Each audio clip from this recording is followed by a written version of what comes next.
Hoje daremos continuidade à nossa disciplina de otimização de processos industriais com a aula 13.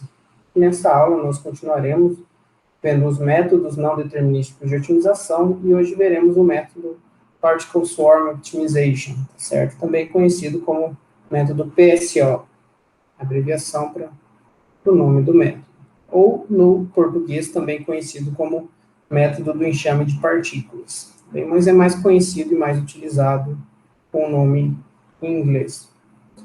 Na aula anterior, nós vimos o método anti-colony, tá certo? Então, o método da colônia de formigas, e nós vimos, né, o porquê o método recebe esse nome, né, porque ele é baseado no comportamento das formigas em busca de comida e retorno, né, ao formigueiro, por conta de que no caminho por onde mais formigas passam, elas depositam uma certa quantidade de feromônios, e ao detectar os caminhos com mais quantidade de feromônios, as formigas acabam seguindo e convergindo para uma mesma rota, para o mesmo caminho, por isso muitas vezes elas acabam andando em linha, certo? Muitos métodos não determinísticos de otimização, como vocês já notaram, são baseados em comportamentos da natureza, em comportamentos, né, de seres vivos, de acordo com o caráter, né, não aleatório de decisão e de escolha dos indivíduos.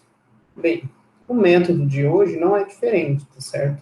Então, ele é, como eu comentei, conhecido, né, em português na tradução como método de otimização por enxame de partículas, em abreviação PSO, então eu vou chamar de PSO, que é a forma mais comum das pessoas chamarem esse método, né, por causa da abreviação para Particle Swarm Optimization. E ele, então, consiste em representar um enxame de partículas em busca de uma solução ótima, e essa solução ótima, esse enxame, ele pode ser representado por vários enxames mesmo que são vistos na natureza, tá certo? Enxames de abelhas, ou mesmo bando de pássaros, cardume de peixes. Então, nós veremos hoje que o comportamento de todos esses grupos, quando eles andam em grupo e quando eles buscam um objetivo em comum, é bastante similar. Bem, então, o método de otimização por enxame de partículas, a abreviação PSO, ele é baseado no comportamento de uma colônia, tá certo? E aí essa colônia, como eu comentei, esse grupo pode ser caracterizado como um grupo de enxame de abelhas, vespas, né, um cardume de peixes, um bando de pássaros, e quando esses grupos caminham juntos, cada indivíduo ou partícula se comporta de uma maneira distribuída, utilizando a sua inteligência individual, tá certo? A sua vontade própria de visualizar ao redor e buscar agir da maneira, né, como prefere, e também, porém, essa sua decisão de inteligência individual também é influenciada pelo caráter de grupo, onde no caráter de grupo várias pessoas, né, estão caminhando para o mesmo lugar, estão indo para o mesmo sentido, tá certo? Então, isso acaba gerando uma certa intuição de que talvez aquele seja o melhor caminho. Né? E por isso todos tendem a seguir, né, juntos por uma mesma direção. Isso é muito comum, às vezes você chega, nós mesmos, os seres humanos, chegamos em alguns lugares que nós não conhecemos, né, se você vai em um lugar ver um show, ou se vai em algum lugar, né, ver alguma atração e você não sabe onde é a entrada, onde é a porta para entrar num certo local, você vê ao seu redor onde as pessoas estão indo, né, para que lugar, aquelas pessoas que já conhecem, que já têm alguma experiência por estarem, né, por terem estado ali, estão indo, e aí você acaba intuitivamente seguindo as outras pessoas, e também naquele ditado, né, tendo uma atitude de Maria vai com as outras, mas você acaba, então, usando essa inteligência de grupo para buscar encontrar o seu objetivo, para chegar a um resultado que atenda ao que você busca. Primeiramente, esse método foi apresentado de maneira sistêmica por Kennedy Gebhardt, tá certo, em 1995, para resolver problemas de diversas naturezas, tá certo? Então, tanto problemas restritos quanto problemas irrestritos, problemas de variáveis contínuas, de variáveis inteiras ou variáveis discretas, tá certo? Então, ele é muito utilizado atualmente, até por conta de que esse foi um dos métodos precursores para o desenvolvimento dos algoritmos de inteligência artificial, tá bem? Então, nós não chegamos, de fato, a ver os algoritmos avançados de inteligência artificial, mas digamos que depois do PSO, os métodos de otimização da etapa da geração seguinte, que são os métodos, né, de lógica fuzzy e também de redes neurais, são algoritmos que evoluíram e utilizam em si muitos dos critérios utilizados aqui no algoritmo PSO.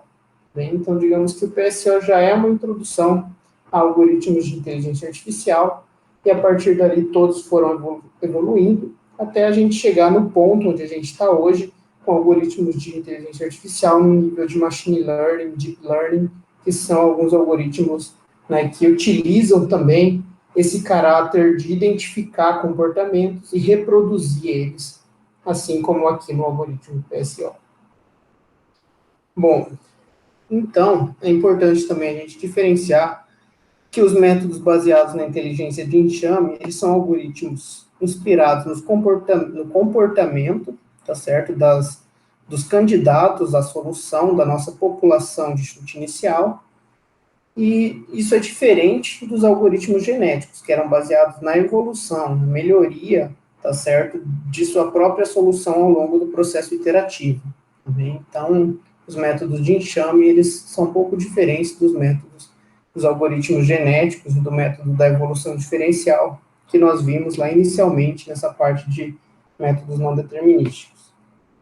Então, para a gente ilustrar um pouquinho esse comportamento, né, digamos que aqui nós temos, né, uma visão tridimensional, né, 3 eixos aqui representando uma região de busca no espaço por uma solução ótima, e a nossa solução ótima está representada aqui por essa estrelinha, na iteração 0, e nessa iteração, então, nós geramos a nossa população inicial, que é o nosso vetor solução que vai buscar ir para a solução ótima, e à medida que as soluções vão passando, com a aplicação do algoritmo do método, que nós veremos mais a seguir, eles vão identificando, então, o melhor caminho e vão todos convergindo, buscando, né, rodearem a solução ótima até que um deles, ou alguns deles, então, obtenham o valor do ótimo e a gente tem essa resposta para a nossa função objetiva.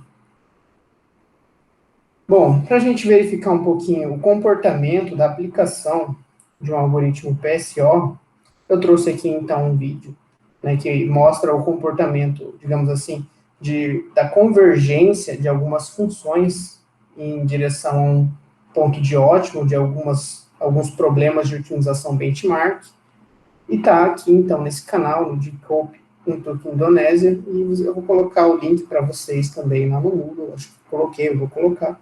Vocês podem ver novamente depois, se vocês quiserem, tá bem?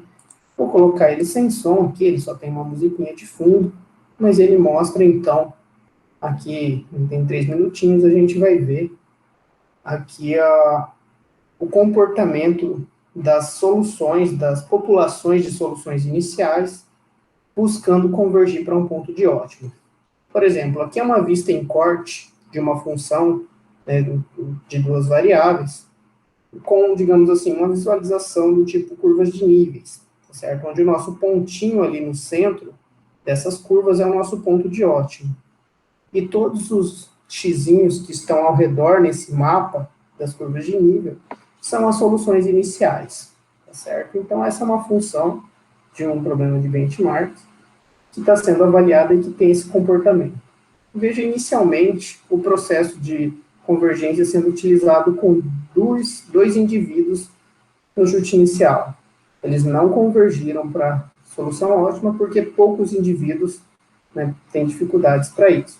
Com 5 indivíduos, vejam que daí já foi possível, né, ter uma distribuição aleatória e convergir para uma solução ótima em comum.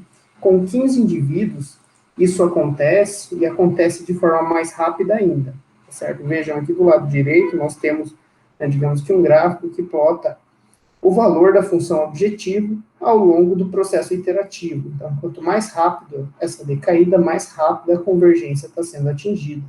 Bem, e aqui o valor, então, sendo uma função com ponto de mínimo, à medida que as iterações vão passando, as soluções vão tendo valores melhores para a função objetivo e vão convergindo melhor para a solução final. Aqui, a solução com 45 indivíduos na população, Então, digamos que esse é um parâmetro muito importante em qualquer algoritmo do tipo PSO, o número de indivíduos da sua população inicial. Aqui uma outra função, né, sendo avaliada com 2 indivíduos, vejam que com 2 indivíduos passou-se muito tempo e muitas iterações e não se atingiu o ótimo. Com 5 indivíduos nessa função, alguns atingiram e alguns não.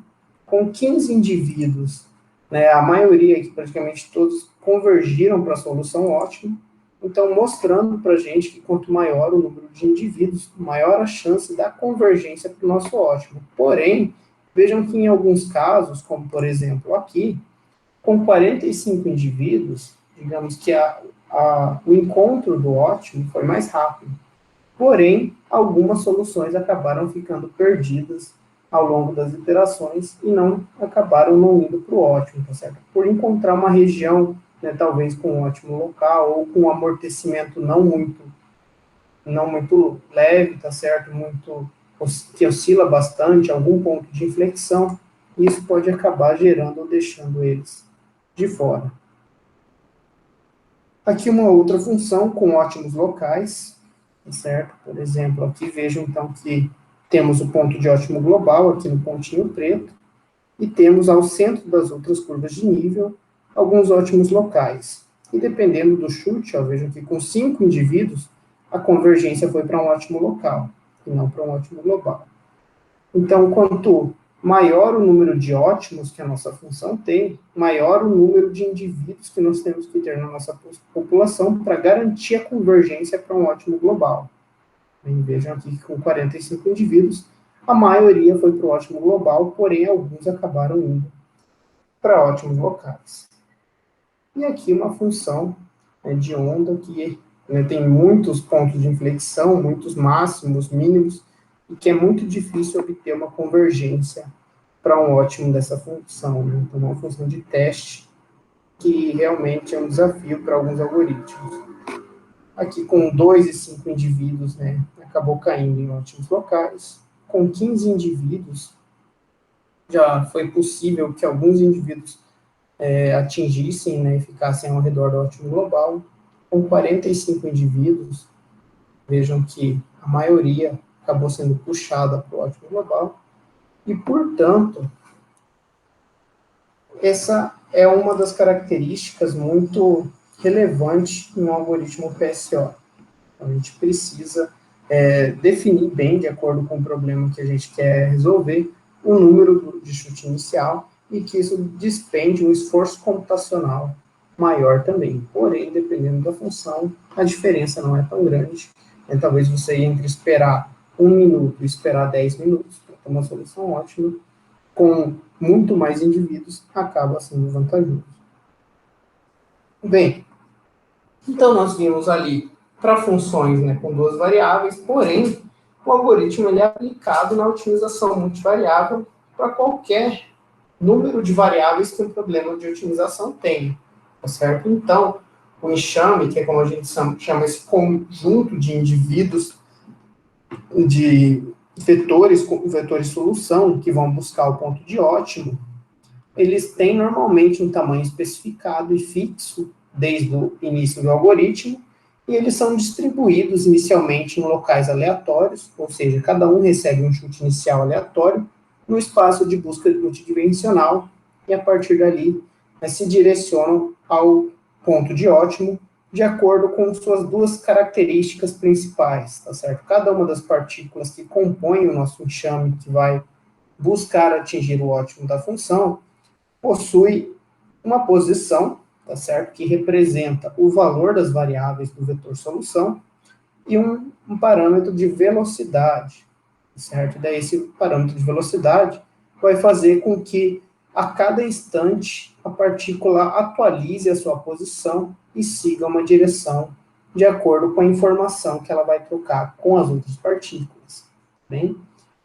Portanto, após o início do processo iterativo, cada partícula vagueia no espaço de busca e grava a melhor posição, né, ou o melhor valor da função objetivo que já descobriu, tá certo? Isso vai ser importante, porque a partir daí, as partículas vão trocar informações entre si, umas com as outras, e vão ajustar as suas posições e velocidades para as próximas iterações com base nas melhores informações, certo? Então, digamos que cada partícula vai ter uma certa memória para que elas possam trocar informações e para que, a partir da melhor solução de cada uma delas, as outras consigam se direcionar a essa mesma solução. Bom, como um exemplo aqui do funcionamento do algoritmo, vamos considerar um comportamento das aves em bando. Embora cada ave tenha uma inteligência limitada por si só, como eu já comentei, elas acabam seguindo algumas regras ao longo do movimento do grupo, certo? Elas acabam tentando não se aproximar muito uns dos outros, para que eles não se choquem, né, para que não tenha nenhum problema ali de ocuparem a mesma posição. Ele se dirige na direção média de outras aves, tá certo? Então, para a direção onde a maioria das aves está indo. Então, se uma delas não está seguindo, à medida que ela se incorpora ao bando, ela acaba adotando e seguindo essa mesma direção.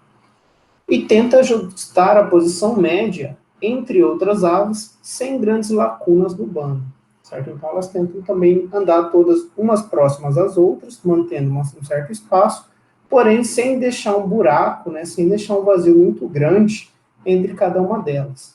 Bem como a gente viu ali no vídeo, em que eu mostrei as partículas, a partir do momento que elas se juntam, elas ficam se rodeando, né, até encontrar um valor de ótimo. Então, nós podemos dizer assim, que qualquer algoritmo PSO que seja baseado no comportamento de um bando ou um enxame, ele é então baseado em uma combinação de 3 fatores simples. Também a coesão, então eles têm que se manter unidos, eles têm que se manter próximos, tá certo? Porém, com um certo limiar de separação, onde então as partículas não podem chegar muito perto uma das outras, também, e também elas possuem um alinhamento para seguir um rumo geral. Então vocês vão ver que nas equações, nas funções do algoritmo, que vão então fazer a atualização da posição das partículas, esses parâmetros eles vão acabar sendo representados matematicamente de alguma forma. E daí, a partir daí, a gente vai entender como o algoritmo do computador funciona e como ele busca um valor de ótimo para a função. E como eles trocam essas informações. Bem? Bom, seguindo esses preceitos que vimos, o PSO ele é desenvolvido com base, né, no seguinte modelo. Primeiro, quando um pássaro localiza um alvo, um alimento, né, ou corresponde um valor máximo da função objetivo até aquele determinado instante, ele transmite instantaneamente a informação para todos os outros pássaros. Todos os outros pássaros que gravitam em torno do alvo, né, ou desse valor máximo da função objetivo, mas não diretamente. Então, eles vão estar ali, talvez próximo, mas não na mesma direção instantaneamente. Pode ser que inicialmente ele esteja em uma direção diferente, mas com o passar do tempo ele vai acabar, então, se alinhando para a mesma direção. E é um componente do pensamento independente de cada ave, bem como a sua memória passada. Então, também existe aí um certo parâmetro onde cada partícula do algoritmo ela é livre para seguir, né, a sua solução, para seguir com um certo peso a sua memória passada na melhor solução que ela já encontrou, tá certo? Então, digamos que ela tem um certo livre-arbítrio no sentido de que, em alguns casos, por conta da aleatoriedade, né, de parâmetros de aleatoriedade do método, ela pode acabar seguindo um rumo diferente, uma direção diferente das outras, como era o caso lá no vídeo, onde algumas partículas convergiam para o ótimo e outras acabavam, então, remanescendo em alguma região diferente do espaço de busca. Bom, então, eu comentei o funcionamento do algoritmo. Agora nós vamos ver como realizar a implementação computacional do PSO. Bem, consideremos um problema de maximização sem restrições, também, então, quando eu digo sem restrições, é sem restrições em relação a outras funções, outras equações além da função objetivo, porém, sempre é necessário, para que não seja um intervalo de busca infinito, um intervalo que restringe, que limite as variáveis de busca para a solução do valor ótimo, tá certo? Então, por exemplo, temos aqui a maximização da função f de x, com, então, f de x sendo uma função com vários valores, várias variáveis de x, que estão contidas nesse vetor x maiúsculo, que deve ser maior ou igual a um vetor que denota a menor posição possível para todos os valores do vetor x, e um vetor I menor ou igual que um vetor XU, que possui todas as maiores posições possíveis para as variáveis do vetor x. Bem, então, XL e XU denotam os limites inferior e superior em x, respectivamente, tá certo? Do inglês aqui, lower e upper. Bom, o procedimento do PSO pode ser implementado por meio das etapas que nós veremos a seguir. Então, primeira etapa, suponha que o tamanho do enxame, o número das partículas, seja n. Então, na primeira etapa, a gente define qual vai ser o número de partículas que o nosso algoritmo, né, o método que a gente vai aplicar para resolver nosso problema de otimização vai ter. Assim como lá nos outros métodos, nós definimos o número de cromossomos, o número de formigas, né, o número de indivíduos de vetores de solução inicial. Para reduzir o número total de avaliações de funções necessárias para encontrar uma solução, nós acabamos tendo que supor um tamanho menor de enxame, tá certo? Porque se a gente também supor um tamanho muito grande, a convergência vai demorar muito, isso vai ser ruim. Porém, um tamanho muito pequeno também é provável que demore-se mais para encontrar um ótimo, tá certo? Em alguns casos, mesmo como a gente viu lá no vídeo, alguns testes de funções, acaba, então, não encontrando alguma solução. Então, a gente tem que ter uma ponderação de acordo com o número de variáveis que nós temos no problema para determinar o nosso número de variáveis iniciais, tá certo? De acordo com o tamanho do problema, né? Com o número de equações, com o número de variáveis. Normalmente, de acordo com alguns estudiosos que resolvem alguns problemas de otimização mais clássicos, sugerem um tamanho de 20 a 30 partículas para o enxame como meio termo. Tá certo? Então, se a gente não tem ideia, não souber como estimar isso, inicialmente, em alguns primeiros testes do algoritmo, a gente pode utilizar de 20 a 30 partículas como N no tamanho do nosso enxame. Bom, etapa 2. Gere a população inicial de X, né, no intervalo entre, né, o X de menor valor e X de maiores valores, aleatoriamente, como X1, X2 até Xn. Então, aqui, novamente, nós temos que ter uma aleatoriedade, usar uma função aleatória para gerar todos os valores de chute inicial. Adiante, por conveniência, a partícula de posição J e sua velocidade na iteração I são denotadas como xji, sendo então a posição da partícula x na iteração i, e v, a velocidade da partícula j na iteração i, certo? Então é assim que a gente vai chamar. A gente não viu ainda, mas a gente vai ver nas próximas etapas como que a gente calcula, mas então vamos lembrar que cada vetor solução tem uma posição, que é são os valores do próprio vetor, e uma velocidade que a gente vai ver a seguir.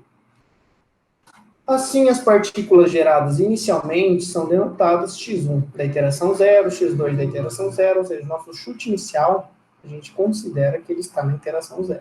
Bem?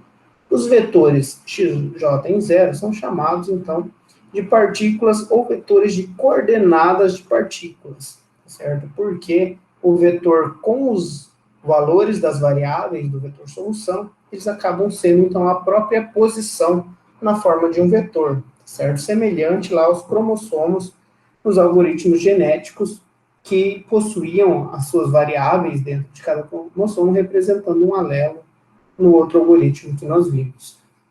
Bem, após gerar a população inicial, então, de forma aleatória, vamos avaliar os valores da função objetivo correspondentes às partículas geradas, certo? Então, aplicamos cada um dos vetores solução na nossa função objetivo, com f de x1 0, f de x2 0, até f de xn 0. Bom, em seguida, vamos encontrar as velocidades das partículas. Todas as partículas se moverão para o melhor ponto com uma certa velocidade, né? Porém, inicialmente, todas as velocidades das partículas são consideradas zero. Então, inicialmente, né, todas as partículas estão paradas na posição onde cada vetor solução foi gerado aleatoriamente. Se ela está parada, a gente considera ali a sua velocidade zero. E a partir da iteração 1, das próximas iterações, elas vão começar a acelerar e ter uma certa velocidade. Tá bom? Etapa 4. Na iésima iteração, encontre os seguintes dois parâmetros importantes usados por uma partícula J típica. A nova posição, tá certo? E a velocidade. A gente vai ver logo em seguida. Então, o melhor valor histórico de XJ em todas as suas iterações até então, nós vamos armazenar como um parâmetro de melhor valor para aquela partícula. E aí nós vamos chamar ele de P melhor da partícula J, com o maior valor da função objetivo, né, considerando, né, aqui um problema de maximização, como nós formulamos ali atrás, maximização, então o melhor valor vai ser o maior valor da função objetivo, encontrada pela partícula J em todas as iterações anteriores. E em seguida nós vamos olhar para esse histórico de todos os melhores valores das partículas J até a iteração I, realizada até então, e vamos eleger, então, o melhor resultado entre os melhores. E esse nós vamos chamar de G melhor, tá certo? Que vai ser, então, o parâmetro com o maior valor da função objetiva encontrado em todas as iterações anteriores por qualquer uma das N partículas. Então, se ele é o melhor do conjunto dos melhores, necessariamente ele acaba sendo o melhor entre todas as avaliações de todas as partículas nas iterações anteriores. Bem, em seguida, vamos encontrar a velocidade da partícula J nessa iteração, agora aqui na iteração 1, da seguinte forma. Então, a velocidade da partícula na iteração atual é igual a velocidade da partícula na iteração anterior, I menos 1, mais dois parâmetros, certo? Então, se inicialmente a velocidade é zero, na iteração 1, digamos, esse parâmetro vai ser zero, e a velocidade vai ser composta só por esses dois parâmetros. Mas a partir da segunda iteração, vai ser a velocidade da iteração 1, mais esses dois parâmetros, também. Esse primeiro termo, então, ele é composto aqui do produto de C1 e R1, onde C1 e R1 são as taxas de aprendizagem cognitiva, individual e social do grupo, tá certo? Então, digamos que esse primeiro termo, ele está associado à memória individual da partícula no algoritmo. E o segundo termo está associado à memória de grupo, tá? Até porque, se a gente ver aqui, ele é o melhor de todas as partículas. E no primeiro termo a gente utiliza o valor melhor que aquela própria partícula já experienciou. E R1 e R2 são números aleatórios uniformemente distribuídos no intervalo 0 e 1. Então está aqui o caráter aleatório do nosso método.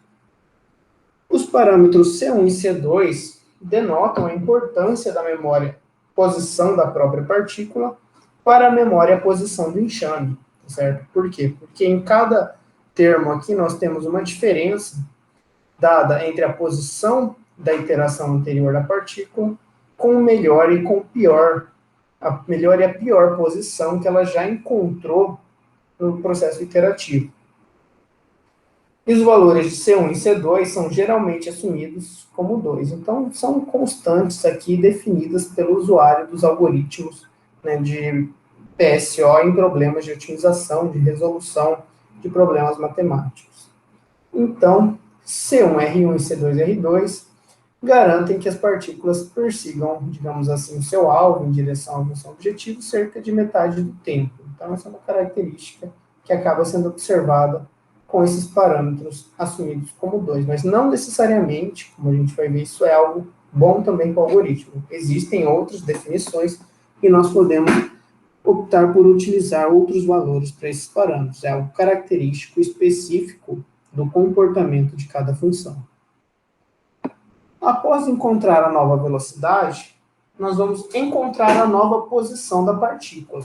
E essa nova posição da jésima partícula na iésima iteração vai ser dada por a nova posição sendo a soma da posição anterior com a velocidade da partícula nessa iteração, certo? E aqui é algo que, digamos assim, funciona, faz sentido na prática, mas se a gente parar para pensar um pouquinho no sentido físico, né, da analogia do comportamento, é um pouco complicado assumir que a gente soma uma posição com uma velocidade. Porém, para que isso seja considerado válido, é assumido no algoritmo que uma quantidade unitária de tempo é multiplicada por esse parâmetro de velocidade. Então, quando nós multiplicamos a velocidade por esse valor unitário de tempo, nós temos um valor de posição. Então, a gente não tem problema de comprimento e não tem problema em somar com a posição anterior.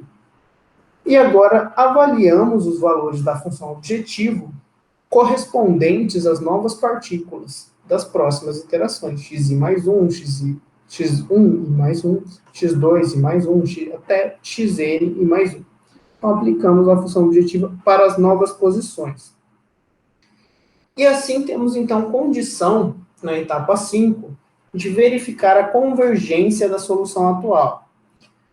Se as posições de todas as partículas convergem para o mesmo conjunto de valores, ou seja, elas estão ali bem próximas, então a gente pode especificar um certo desvio padrão, um certo erro relacionado à posição de todas elas, presume-se que o método tenha convergido.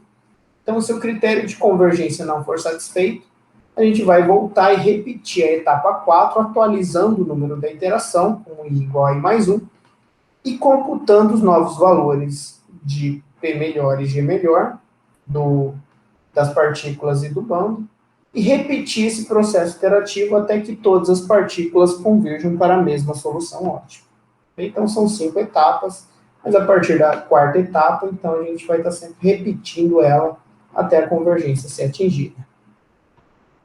Existe também a opção, né, de alguns estudiosos da área de otimização e da área matemática aqui de algoritmos de inteligência artificial, onde se propõe que uma velocidade de convergência não seja constante ao longo do processo iterativo também, porque qual que é o problema se essa velocidade for constante? Dependendo da magnitude, dependendo da ordem de grandeza dessa velocidade, pode ser que ao estar próximo da solução ótima, ela a todo instante acabe, né, ao longo da iteração, passando por cima, passando sobre a solução ótima e parando em uma posição que não é a solução ótima. E isso dificulta ela conseguir estacionar, parar no ponto ótimo.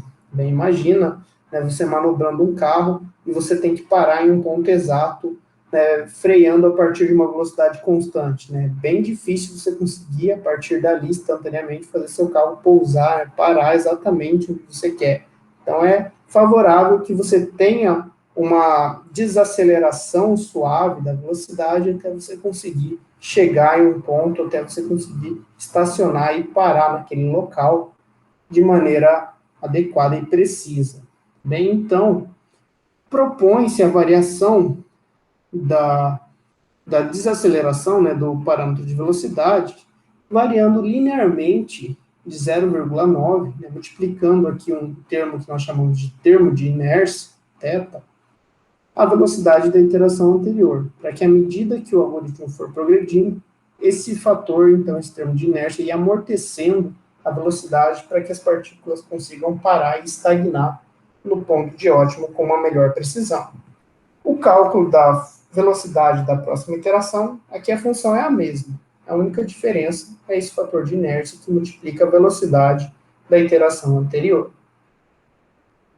Bom, esse termo de inércia foi originalmente introduzido por Xi e Ebhardt em 1999 para amortecer as velocidades, como eu comentei, né, com vocês. Inclusive, né, os artigos e os trabalhos originais aqui do método, eu vou colocar também lá no Moodle, caso vocês tenham curiosidade, tenham acesso, vocês, né, deem uma olhadinha, né, nas publicações iniciais aqui dos responsáveis pelo desenvolvimento principal do método.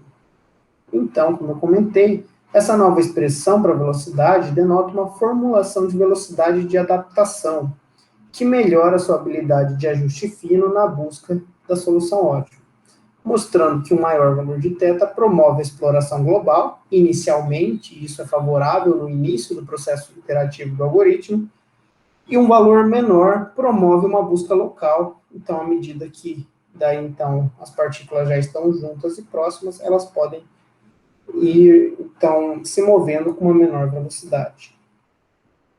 Bom, e esse parâmetro, então, uma forma de atualização desse termo de inércia ao longo do processo iterativo é uma vez que você definir um valor de máximo e um valor de mínimo para esse termo de inércia, por exemplo, 0,9 e 0,4, que são valores comumente utilizados, você pode aplicar essa expressão onde o termo de inércia na interação I vai ser igual ao termo de inércia máximo estipulado, menos a diferença entre o valor máximo e o valor mínimo, dividido pelo número máximo de iterações permitidas pelo algoritmo. Então, vejam que daí aqui, para utilizar a velocidade decressiva, né, nesse caso, a gente precisa ter a convergência baseada em um número máximo de iterações do algoritmo, vezes a iteração que a gente está.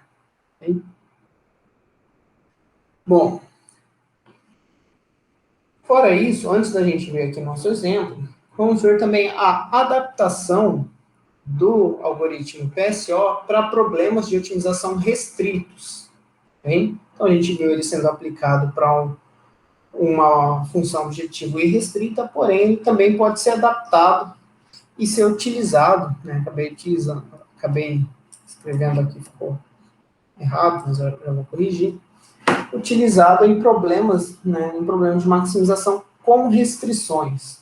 Né? Por exemplo, né, no caso aqui, um problema onde nós queremos maximizar uma função f de x, sujeita a várias restrições, né, a j restrições aqui de 1 até n, onde j aqui representando o número de restrições, do tipo g de x menor ou igual a zero. Então, basicamente, o que a gente pode utilizar aqui é a mesma abordagem que nós vimos nos métodos anteriores, certo? Então, nós podemos construir uma função irrestrita equivalente, que daí vamos chamar de f maiúsculo de x, usando uma função de penalidade para as restrições, ou seja, incorporando cada restrição na função objetivo, multiplicando por um termo de penalidade, certo? No entanto, aqui, no nível de desenvolvimento do PSO, tem-se a opção de se trabalhar com dois tipos de função de penalidade, tá? Diferente, lá nós vimos, né, são funções de penalidade que nós vimos lá na aula 5, com a função, né, quadrática, a função de barreira, porém, aquelas funções, elas eram funções conhecidas como funções de penalidade estacionária, porque os parâmetros de penalidade determinados para aquelas funções, eles eram fixos ao longo da minimização, certo? E o valor da penalidade depende apenas do grau de violação das restrições.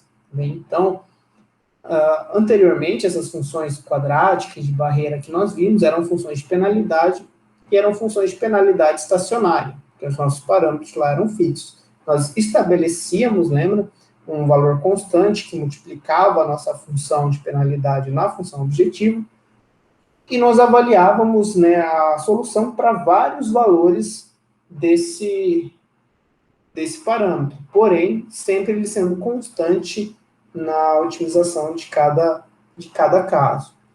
Agora, aqui é possível também se trabalhar com um segundo tipo de função de penalidade, que são as funções de penalidade do tipo não estacionário, certo? E a diferença é justamente que aqui os parâmetros não são fixos. Os parâmetros, eles mudam dinamicamente de acordo com o número de iteração durante o método de otimização que está sendo aplicado. Então, por avaliações empíricas, né, por testes em vários problemas de otimização benchmark, problemas de otimização de muitas variáveis e restrições, determinou-se, então, que essa função de penalidade não estacionária, ela deve ser usada preferencialmente em cálculos práticos. Então, ela contribui melhor para a convergência de problemas restritos do que as funções de penalidade estacionária, bem? Não que ela seja melhor, que ela atinja um resultado melhor, mas ela talvez atinja a convergência mais rápido, né, e tem algumas vantagens do ponto de vista prático. Para a gente lembrar e verificar, por exemplo, aqui, nós temos, então, uma abordagem utilizada para construir uma função de penalidade não estacionária.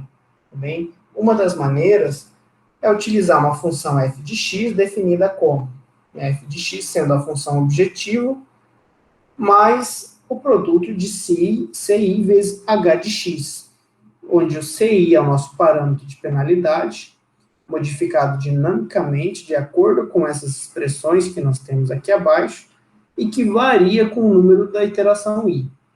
E h de x representa o fator de penalidade associado às restrições. Então, nós temos aqui a h de x sendo, então, o produto das nossas restrições g de x, incorporado aqui alguns parâmetros que nós temos descritos, né, logo aqui abaixo.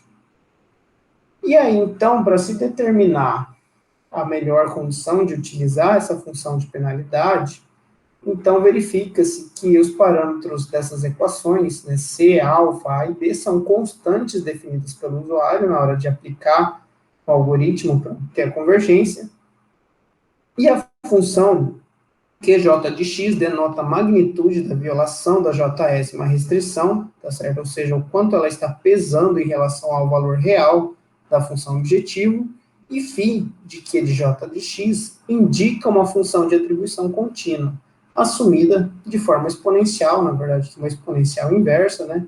E aqui gama de Q de x representa o impacto da função violada. Então, são parâmetros aqui que são utilizados e acoplados no termo de penalidade, e que a gente precisa considerar se a gente quiser utilizar uma função de penalidade dinâmica no processo iterativo. Bem, a gente não vai fazer, aqui um exemplo, não vai trabalhar com função de penalidade dinâmica, é só curiosidade para vocês verem que pode ser utilizado também diferente das funções de penalidade fixas, né, estacionárias que nós vimos anteriormente. Estes valores de C igual a 0,5, alfa igual a 2, A igual a 150, B igual a 10, e aqui esses parâmetros de 1 e 2 para a nossa função gama, de acordo com a função QJ de x, são propostos, né, e utilizados, né, por Liu e Lin nesse trabalho, nessa publicação, que também vou colocar para vocês lá no Moodle, se vocês quiserem ver, em que aqui, então, eles testaram também vários problemas de otimização, utilizando vários valores para esses parâmetros, numa função de penalidade dinâmica, e descobriram, então, que esses valores aqui obtêm bons resultados para a grande maioria das funções, certo? Bom, beleza. Então, nós vimos o algoritmo do método, vimos a possibilidade de usar velocidade decrescente, mas nós não vamos utilizar velocidade decrescente ainda, e vimos a possibilidade de utilizar uma função de penalidade dinâmica, mas também ainda não vamos utilizar essa penalidade dinâmica. Nos problemas, se vocês precisarem, vocês podem utilizar aí a função de penalidade estacionária, tá bom? Bem, então vamos encontrar o máximo da seguinte função. Aqui temos uma função, né, uma parábola aqui, segundo grau, com a concavidade voltada para baixo, né, negativa, que é o valor do termo quadrático. F de x igual a menos x quadrado mais 2x mais 11, no intervalo, né, de x inicial, estando entre menos 10 e 10, usando o método PSO.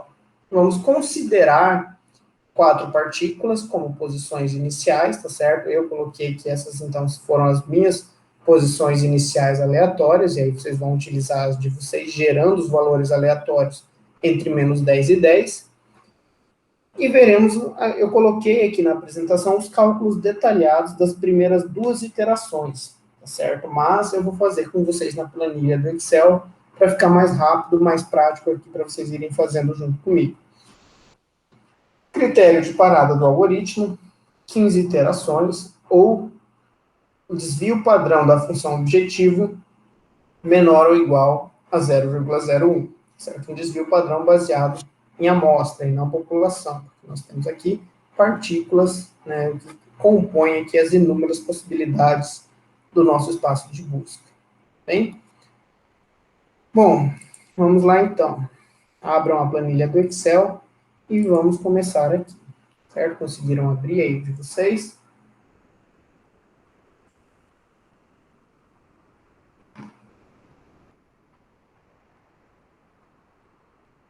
Sim? Bom, vamos começar. Aqui abriu. Primeiro passo, né, primeiro aqui da nossa planilha do Excel, iteração zero. Lembra, o nosso chute inicial representa a iteração zero. Então, na verdade, aqui, como a velocidade é zero, a gente pode fazer junto a iteração 0 e 1. Aí, a partir das próximas planilhas, a gente vai fazendo as próximas iterações, tá bem? Então, vamos lá. Primeiro ponto, definir o número de partículas, já temos aqui definido 4 partículas. Essa é a etapa 1. Etapa 2, gerar a nossa população inicial. Já que é só uma variável, cada vetor solução só possui um valor. Certo? Se fosse um problema de 2, 3 variáveis, cada vetor solução, cada partícula inicial que se representaria um vetor solução, teria o número de variáveis do problema. Certo? Essa é a única diferença. Mas então, inicialmente, aqui temos uma variável para cada partícula. Então, gerem valores aleatórios entre menos 10 e 10, certo? Pode ser, inicialmente, pode ser tanto inteiro quanto contínuo, não faz diferença, porque mesmo que for inteiro, depois ele vai tender a convergir para um valor contínuo, mas se você quiser fazer contínuo, você pode utilizar, né, produto, né, de aleatório vezes aleatório entre, certo? Então, daí você vai ter um valor contínuo entre menos 10 e 10, certo? Porque daí você gera o aleatório entre menos 10 e 10. E aí, assim, você pode gerar as suas 4 partículas iniciais. Tá bom? Então, podem gerar a partícula de vocês e colocar aqui nas posições das partículas iniciais. Vamos lá. Conseguiram? Bom, próximo passo, avaliar a função objetivo para cada uma dessas partículas. Então, vamos lá, aplicar a função objetivo, avaliar esse valor na função objetivo para ver qual o valor que a função objetivo retorna, tá certo? Então, menos x ao quadrado, menos o valor aleatório ao quadrado, mais 2x, mais 11.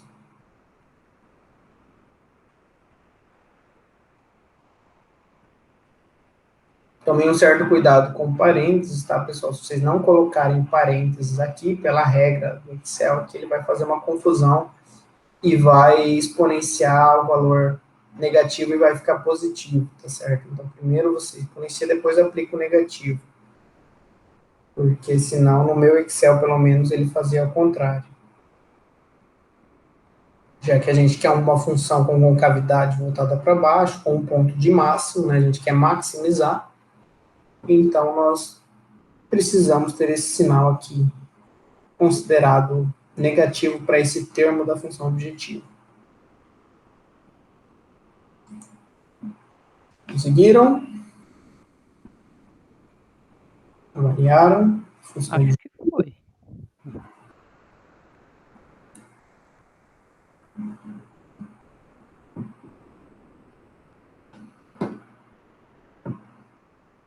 Sim? Beleza.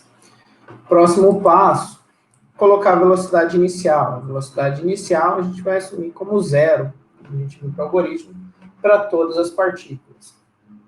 Sim?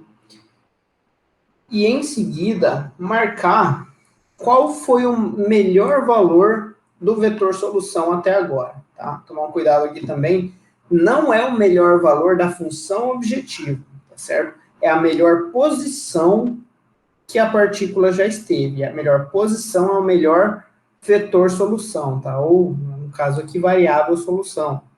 Então, como ela só foi avaliada nessa posição até agora, na iteração zero vai ser a própria posição, certo? Mas, futuramente, isso vai mudar. Bom? E depois de colocar, então, aqui a melhor posição até o instante, vamos colocar também a melhor posição de todas as partículas, tá certo? Então, aqui o G melhor. O P melhor representa a melhor posição que aquela partícula já esteve. E a G melhor, lembra, representa a melhor das melhores. Então, a gente olha para o resultado da função objetivo e verifica que aqui deu o melhor valor, que deu o maior valor, digamos aqui, que a gente busca um valor de máximo.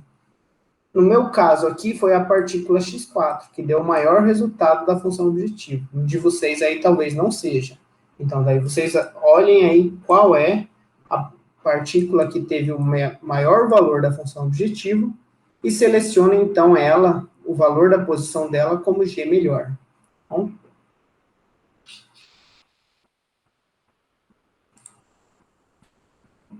Certo aí?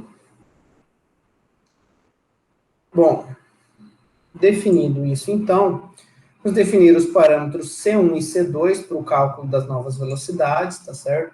Apesar aqui da referência do seu livro de texto ter sugerido, né, 2 como valor a ser utilizado em vários outros problemas e situações que eu já trabalhei e utilizei em PSO, então eu acabo utilizando C1 e C2 igual a 1, bem, para fazer um teste inicial. Então, vamos utilizar aqui, eu sugiro que vocês utilizem C1 e C2 igual a 1, porque talvez, como a gente não tem velocidade decrescente aqui, futuramente isso pode impactar também em uma dificuldade de pouso no ponto ótimo da função objetiva. Bem? Então, C1 e C2 igual a 1.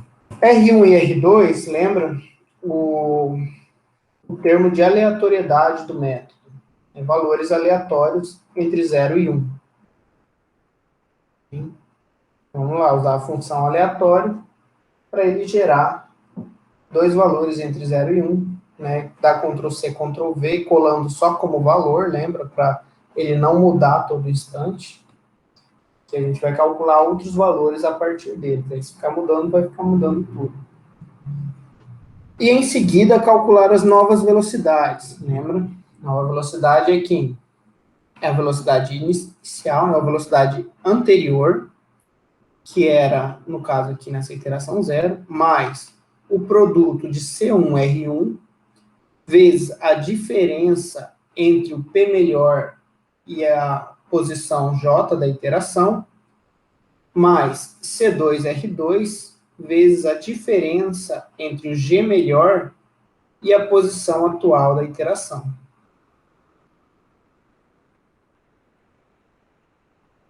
E aí tomem cuidado, né, todos os parâmetros que serão constantes para as outras partículas, como C1, C2, R1, R2 e o G melhor, travem com F4, tá, para ficar mais fácil de arrastar e calcular as velocidades novas das outras partículas.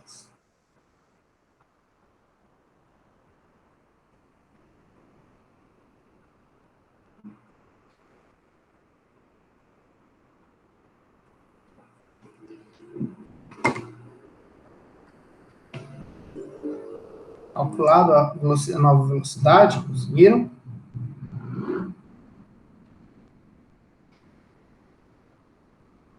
Sim. Então, depois da nova velocidade, as novas posições, certo? Quem que é a nova posição? A posição anterior mais a velocidade, a nova velocidade. Senhor, volta um pouquinho na velocidade. Considera essa nova velocidade multiplicada por uma constante unitária de tempo, e aí temos então a nova posição. Posição anterior mais nova velocidade. Senhor, volta um pouquinho na E velocidade. feito isso, avaliamos a função objetivo para as novas posições. Então, no momento aqui em que a gente calculou a nova velocidade, a nova posição, a gente já atualizou a partícula. Então, aqui a gente já está na iteração 1, não mais na iteração 0, certo? Então tá, cálculo da nova posição e depois avaliar a função objetivo para as novas posições, certo? Lembrando, menos x ao quadrado, mais 2x, mais 11.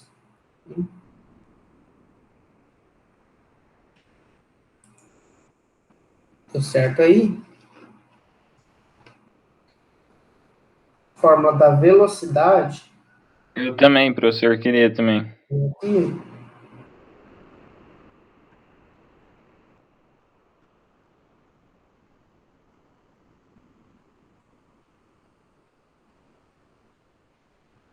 Tá certo aí, Rodolfo, te mandou? Sim, sim, valeu. Ah, o meu som tá desativado aqui, pessoal, não vi.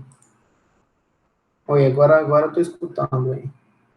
Acho que alguma hora aqui que eu Não, fui já consegui aqui, obrigado.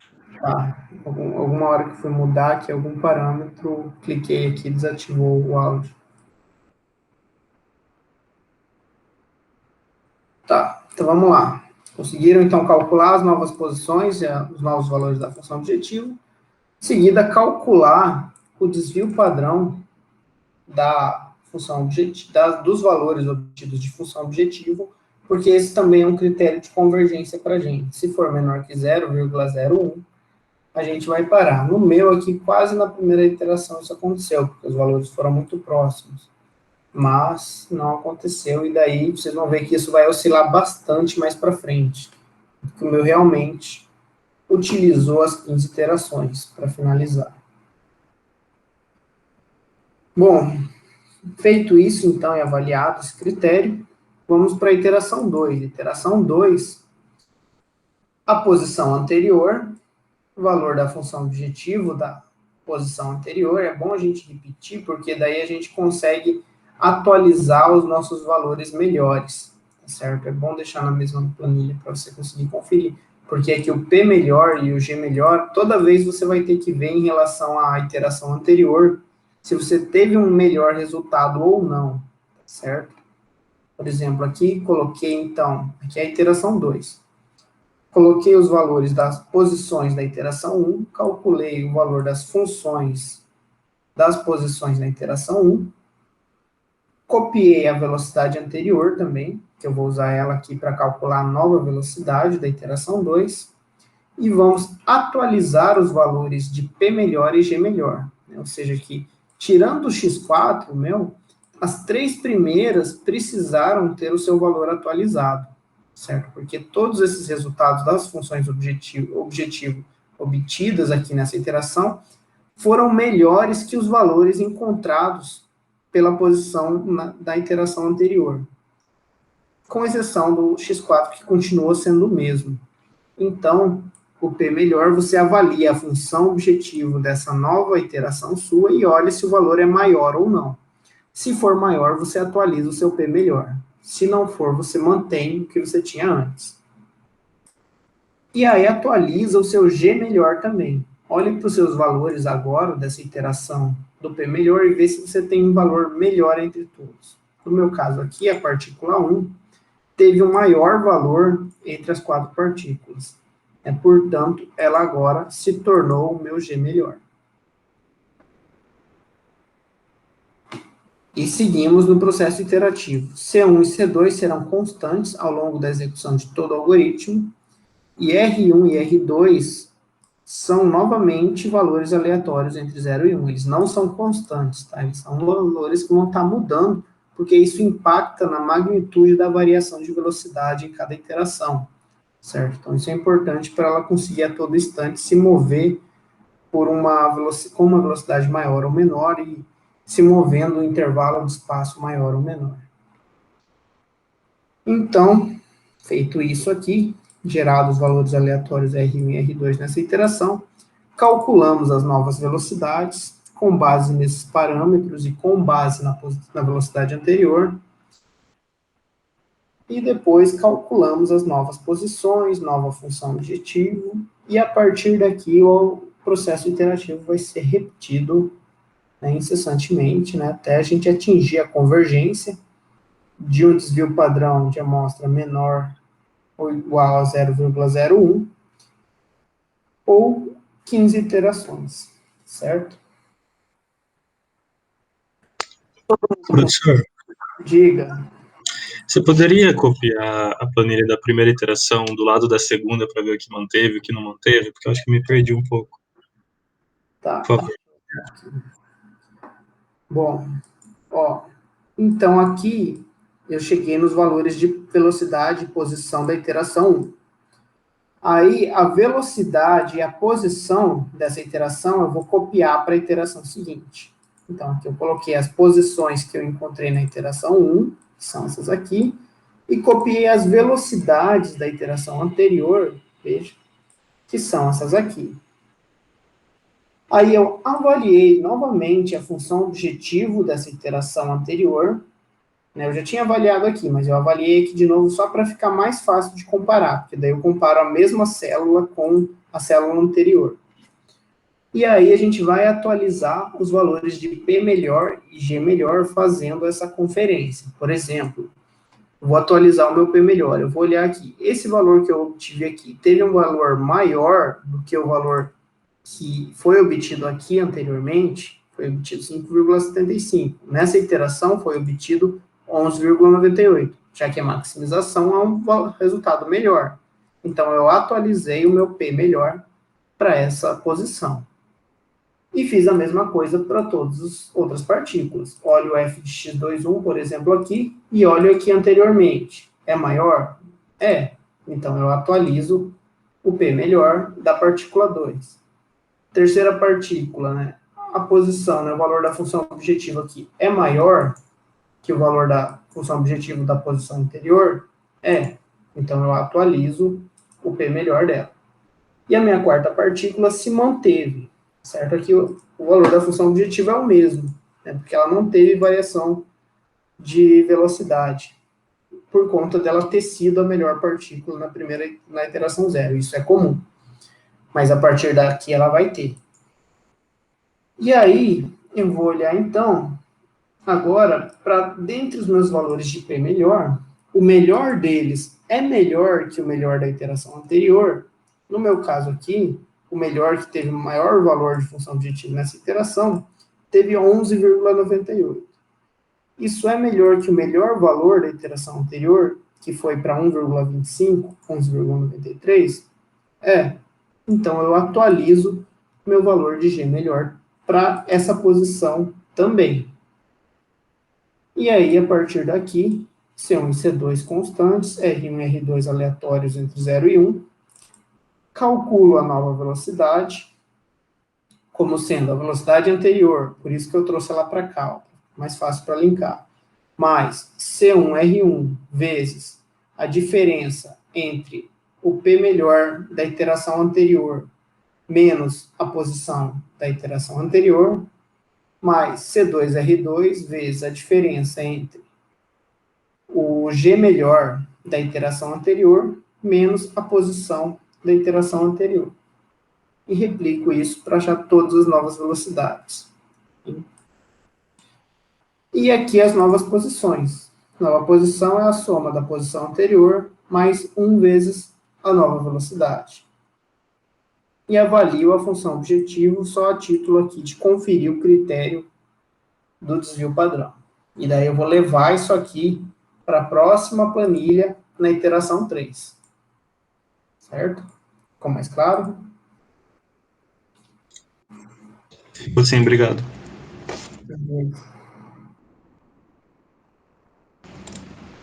Todo mundo.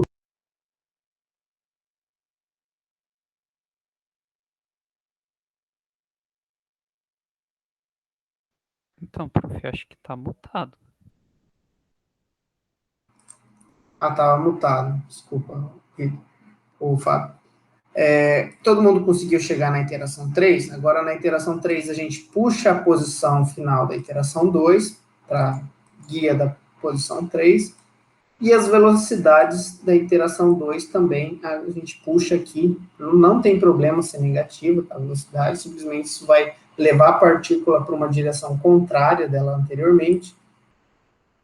E a gente traz aqui para a iteração 3. E, novamente, calculamos a função objetivo, atualizamos o P melhor, verificando, ó, por exemplo, agora nessa iteração, as minhas posições, todas levaram, com exceção da X4, todas levaram a resultados piores da função objetivo do que o melhor resultado que essa partícula já apresentou na iteração 2. Então, por isso, eu não atualizei o P melhor das 3 partículas. Só o X4, que ele obteve um valor de função objetivo, 11,96, melhor que a iteração anterior, que era 11,93. Então, portanto, o P melhor da X4 eu atualizei.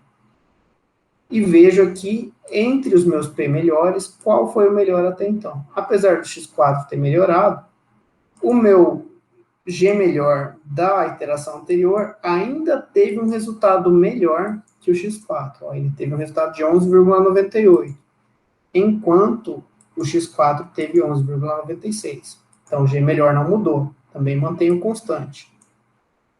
E aí, novamente, C1 e C2 constantes iguais a 1, R1 e R2 aleatórios entre 0 e 1, calculo a nova velocidade, nova posição, avalio a função objetivo e calculo o desvio padrão. Bem? E aí a gente vai fazer isso aqui ao longo de todas as iterações, ou a não ser que pela aleatoriedade dos métodos, as partículas de vocês cheguem em posições que resultem em um desvio padrão da função objetivo menor ou igual a 0,01. E no meu caso, aqui no nosso caso, ao final de 15 iterações, o meu G melhor, minha melhor posição foi 1,011, tá? 1,0111, e o ótimo para essa posição na função objetivo é 11,999,88. E resolvendo, né, pelo solver, por um método determinístico, vocês vão ver que o ótimo dessa função, né, na verdade, é só como uma parábola, né, só você fazer a derivada primeira, que vai ficar menos 2x mais 2, e igualar a zero. Então, daí fica 2x igual a 2, x igual a 1.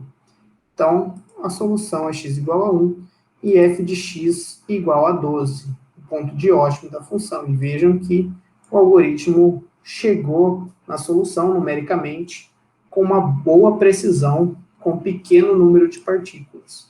Apenas 4 partículas. Imagina se a gente colocasse mais iterações, mais partículas. Com certeza o resultado poderia ser melhor ainda, certo?